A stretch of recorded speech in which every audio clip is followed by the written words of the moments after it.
À Bruxelles, plusieurs centaines de personnes se sont rassemblées devant l'ambassade du Maroc cet après-midi. Elles voulaient rappeler l'appartenance du Sahara occidental au royaume marocain. Une question sensible pour un conflit vieux de 37 ans. Une manifestation soutenue activement par l'ambassade du Maroc et même par certains élus belges. Antoine Charlier.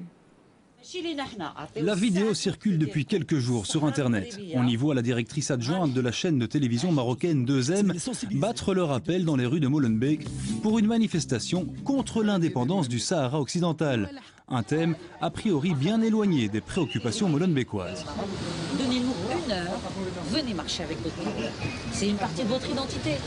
Place Schuman, vous savez où c'est? La place Schuman. Métro Schuman. Métro Schuman. Venez avec vos copines. Venez avec vos amis. Et vous allez voir, il va y avoir des centaines de Marocains ce jour-là. Venez, ça nous fera très plaisir. Et l'information a visiblement bien circulé, puisque ce dimanche, ils étaient plusieurs centaines à manifester dans les rues de Bruxelles, aux côtés de l'ambassadeur du Maroc et même de certains élus bruxellois.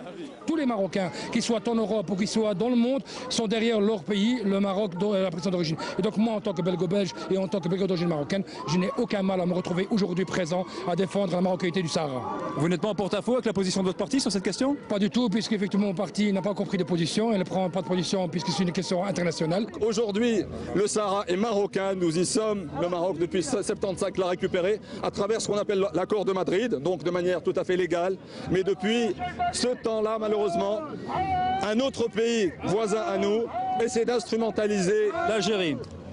Je ne le dis pas, un autre pays essaie d'instrumentaliser un pseudo-mouvement de libération pour essayer d'avoir, il a des visées stratégiques sur le territoire.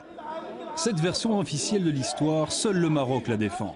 Et si certains élus belgo-marocains s'en font l'écho, d'autres y voient plutôt une forme d'hypocrisie. On pourrait s'attendre à ce que ces élus, les élus issus de l'immigration, se mobilisent aussi pour dénoncer le traitement qu'on fait subir aux subsahariens qui sont des migrants, comme eux sont des migrants ici en Belgique.